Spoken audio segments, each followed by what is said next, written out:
월북 조작 의혹을 제기한 서해 피격 공무원 유족이 사건 당시 문재인 정부의 이른바 6시간 행적을 밝혀야 한다며 검찰에 대통령 기록물 압수수색을 요청했습니다.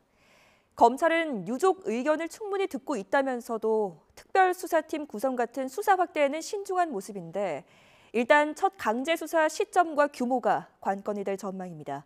나혜인 기자입니다. 서해 피격 공무원 고 이대준 씨 유족이 또 한 번 검찰청을 찾았습니다. 사건 당시 대통령 기록물을 공개하라는 요청에 응하지 않은 더불어민주당을 은폐 공범으로 규정하며 검찰이 압수수색에 나서달라고 요청했습니다.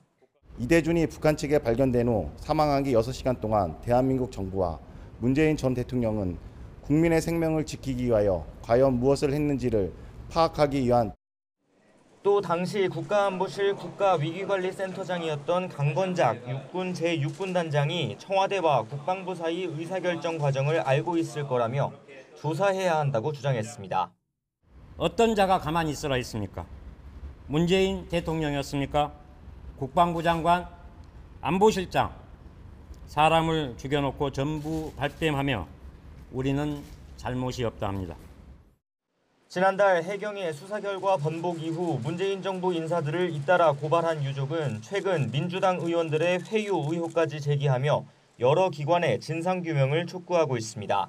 검찰에도 그동안 정보공개 청구를 통해 입수한 해경 초동수사 자료와 국방부 회신 자료 등을 제출한 것으로 전해졌습니다.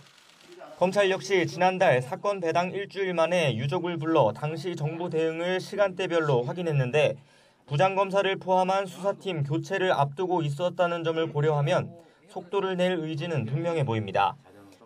다만 검찰 관계자는 무게감이 있는 사건인 건 분명하다면서도 안팎에서 제기돼온 특별수사팀 구성 같은 수사 확대 가능성은 전망일 뿐이라고 말을 아꼈습니다.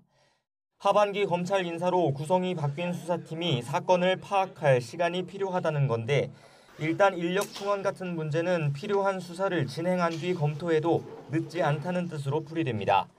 실제 반부패 수사부나 공정거래조사부처럼 조직 개편과 인사를 거치며 규모가 줄어든 서울중앙지검 다른 부서와 달리 이번 사건을 맡은 공공수사 일부 규모는 줄지 않았습니다. 특별수사팀 구성 등 수사팀 확대 여부는 이르면 이번 주 압수수색 같은 강제 수사부터 진행한 뒤 결정할 거라는 관측이 나옵니다. YTN 나인입니다.